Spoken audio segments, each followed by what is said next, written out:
Oh, howdy all, grab yourself a drink. It is time for some PathOfExile discussion. This is a Divination card I've wanted to do a bulk turn-in video of for a while. Eldritch Perfection was added to the game in patch 3.23 Affliction League, and it's something that has very, very high highs and very, very low lows. This is a Divination card where a set of 4 turns in for an item level 100 item that will have a perfect tier Eldritch Implicit modifier on it. This can be Searing Exarch or it can be an Eater of Worlds mod, and it's one that is the highest tier possible, so it could not be further improved through the use of an Orb of Conflict. It'll only have one influence on it, and then as a result you can then add the other one and do all sorts of crafting shenanigans to finish the item. At least you might consider doing that if you get a good Eldritch Implicit. If you get something that's rubbish, then you're going to end up with a pretty disappointing item. Although it's worth saying that there's a number of uses for some of the mods that aren't particularly chase. Now, making these items without this Divination card requires the use of Orbs of Conflict, which drop from the Maven, the Uber Maven, and various Maven-witnessed encounters, such as Maven's Invitation the Hidden. This Divination card drops from monsters that are tied to influence packs from the Searing Exarch and the Eater of Worlds, and there was a 3.25 change to its drop mechanics as well. It now requires the monster that's dropping it to be capable of dropping level 81 loot, whereas previously it was 68. Anyways, let's start turning these in. Let's start with these 10 sets, and I've got another 30 sets sitting in my stash tab. Side note, if you hold Control and Alt when you talk to Lilroth, she'll bring up your card trade interface straight away. So first up, we have a Crypt Armor. This has Purity of Lightning effect conditional upon being in the presence of a unique enemy. This is what we're talking about when we talk about duds. I will mention though, one thing that does definitely excite me about this turn-in is that all of the new bases, I feel, make this new Divination card quite a bit better. And so while this is not one of the new bases, hopefully we'll see some of them. Second up, Destroyer Regalia. This is crit multiplier for attack damage. Something that would once have been good in an earlier era of the game, but that era is quite a while ago now. Critical strike multiplier on attacks is something that used to be very, very sought after on ES gear, but that is going a long way back. Like, we're talking PoE history there. Sentinel Jacket with fire damage 30%. Generally useful, but it's a low tier base again. We've got 3 level 60 bases in a row, which is not the best thing. Bronze Scale Boots, 6% of physical damage added as extra lightning damage. That's a reasonable mod, but not a great one, and as a result, I think that's a pretty disappointing item. Maybe there's actually a bias towards getting minimum level 60 items here, I don't know. Solaris Circlet, that's another low tier base. Conditional chaos damage added to spells, not very good. Keep looking, we'll see if we get anything exciting here. So this is a higher level base at least, not a super high tier base, but one that's a bit higher. 50% chance to avoid bleeding is a pretty good mod, and that's something that someone could conceivably want. It's not something that's super central to the meta, but I could see someone having a desire for that. Torturer Garb, this is one of the higher new level bases. This has a decent implicit on it, 3% maximum chaos resistance. It's not sublime, it's just a decent one, but I can definitely see someone potentially wanting that. Crimson Raiment, gain a frenzy charge every 10 seconds. This is reasonable, but not amazing. The more I think about this, the more I think that what we're seeing here is not that these are level 60 bases, but that these mods might be level 60, and the bases may be lower tier than that. It's worth noting that with bases that drop, there is a strong bias towards getting ones that require a level approximately in the 58-59 range, and there's a modest bias against getting the higher level bases, but it's not super strong. What there is a very strong bias against is getting the low level bases. Okay, this one that I'm actually really happy about. This is one that will sell for quite a bit, I think. Projectiles Pierce Twice is genuinely good. It's something that can be fairly hard to roll. It requires only exquisite tier, not perfect. But if someone's willing to throw a lot of currency at crafting this, they can actually get a double exquisite modifier on this. And so that's something that someone might consider using there. Otherwise, though, it's just already really good. It's on a high tier base. Yeah, happy with this one. This is one of the better ones we've seen so far. And Conjurer Vestments, meh, with unique enemy in your presence, Arctic Armor buff effect. Okay, not everything can be a superstar. So the first 10, we have got one genuine good hit and a couple of other niche okay, but not very good ones. So let's drop a bunch of these into our dump tabs that we've prepared earlier. And then once that's done, we'll then put this one somewhere off to the side because it's quite good. And we shall grab another 10 of these to turn in. 1, 2, 3, 4, 5, 6, 7, 8, 9, 10. And again, we will go and Control-Alt-click Lilroth in order to bring up this straight away. Now, here we have fire damage to attacks, unfortunately. I got a bit more excited when I saw gloves, but that one is one to quickly cool down your excitement. Crimson Raiment, physical damage taken from hits converted into chaos damage. So this is physical damage taken as is quite a good stat. However, this is conditional on a unique enemy being in your presence. That's better than it seems. The problem is that rare monsters can be very dangerous as well. This is something that would be useful for bossing, except for one little problem, and that is that Crimson Raiment is a bad base. So all in all, I had some initial hope for this one, but then I thought about the base that it is, and I was like, yep, that's a base type that's pretty disappointing. It's not complete rubbish, but it's not good either. Majestic Plate is a mid-tier base. Whenever a unique enemy is in your presence, 28% effect of non-curse auras from your skills. This is one of the better of the implicits you can get. Unfortunately, you want the one that doesn't have presence conditionality, but it's still good even with that. The best implicit you're likely to get is the unconditional aura effect, and that's actually twice as common as the conditional on a unique enemy being in your presence.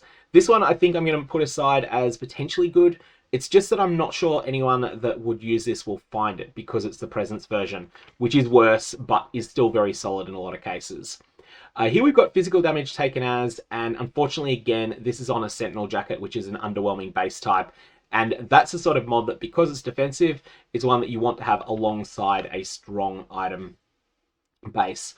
Full Worm Scale with unique enemy in your presence. It's physical damage taken as X. This one's the conditional version again. We seem to be getting a lot of conditional versions actually. And that's kind of interesting because they are rarer usually. Here we have 50% shock avoidance. This may seem like a nothing burger, but it's extremely good because Storm Shroud exists. This is genuinely quite good. You can get more of this stat quite deterministically in the boot slot through the use of essences. I'm happy with this. This is not a bad one at all. In fact, that goes into the pile of things that are at the better end. What do we have here? We've got 14% attack block chance. Conditional, no. That's conditional on a Pinnacle Atlas boss being present as well. Add to that, it's a bad base, and unfortunately, this plate has been left out in the sun too long. Crypt Armor. Again, we've got the same thing where we've got a middling tier base that is getting a very powerful and very desirable mod, and it's got the unique enemy is in your presence version of it, which is probably at the lesser end. We have life recovery rate on a Vaal Regalia, which is probably the wrong base, and actually Vaal Regalia is kind of the wrong base for everything now because it has been obsoleted by one of the new bases that's been added since. Now, I just put one of the good ones aside that I wanted to put somewhere else. That was non-curse aura effect, that can go there. Percent avoid shock goes there. That one's not anything great, so let's put it there, and let's go get that out of here. Trade divination cards. Yeah, this one's disappointing. Vaal Regalia is a has-been, unfortunately, and life recovery rate is not something you usually want on it. Sometimes the same builds can use both. Saints Halberg, and it is one of the old great bases. Pinnacle Atlas boss conditional, Zealotry aura effect. This has uses, this implicit, but it's not anything amazing, and I don't expect that anyone's going to look for it. The people who would use it probably won't find it because even though it is reasonably good on bosses, often people will just look for something more universal. Anyways, let's grab another 10 and see how we go this time. And again, remember to Control-Alt-Click, speeds things up a little bit. A maximum lightning resistance, and that's on a good base, but it's probably just not a good enough implicit. It does something useful, but it's not fantastic. When a unique enemy is in your presence, 36% increased global physical damage is another pretty forgettable one, and again, it's just not on the best base either. We haven't had any of the very top tier bases, I don't think. Here we go. Here's something really good. Unfortunately, it is on a middling tier base, but we have 19% increased effect of non-curse auras from your skills. This is the unconditional version. We're talking about this one before. This is the best implicit you're likely to get. Unfortunately, it is only a sun plate, but that is still fine. This is really good. A lot of the time. In fact, I might even craft this for myself. It's really, really solid. We have here 12% increased effect of your curses. That's unconditionally good, and it's on a full dragon scale, which is middle tier now. Used to be a high tier armor, but nowadays there's been a bit of power creep and it's fallen off a bit. Kind of inclined to say that's maybe one of the better ones. 70% reduced reflected damage taken can be completely put aside and forgotten about. If you want that stat, you want 100. You want more than 100%. Actually, it's not enough to have 100%. You need 100% prevents you dying, except when you're suffering increased damage taken. And whilst being immune to shock will deal with most of the cases where you would take increased damage, there are other things that work like shock, but that are not shock. Whenever a unique enemy is in your presence, you gain... yeah, that's entirely forgettable. Let's not even bother looking at that one any further. Pinnacle Atlas boss is critical strike multiplier for spell damage. This would be fairly good, except it's on a terrible base, and in fact it's a very low level base there. So clearly these are being rolled with a different biasing on the drops that you get, because that feels like it's something that's like an Act 3 armor, and you would not normally expect to get an Act 3 armor in only 40 armors if this was the usual thing. Colosseum plate, it's like an Act 8 armor, I think, and this is whenever a unique enemy is in your presence, it's conditional attack crit multi. That's reasonable, but it's not anything amazing, and I don't think anyone's going to realistically want it. Stun threshold, go sit in the corner, and we have less damage taken per 180 strength is an interesting implicit, but it's just not really great. We've also had to pick that one out later. It's we don't quite have enough space in the inventory. So we're going to put away the ones that we think are pretty mediocre first, and then after that we will look for the stuff that's a bit better. We'll find space for that. In fact, why don't we put the things that are a bit better, why don't we move them to here? So this is the things that are either top tier or solid going here. We haven't had any real jackpots yet. A real jackpot would be if you got something like a royal plate, like a really high tier base that also had this unconditional non-curse aura skills on it. That would be the real jackpots you're looking for, but we've had a few things that are reasonable. Anyways, back to the last 10. Ding, ding, ding, ding, ding. Let's go have a look and see what we get here.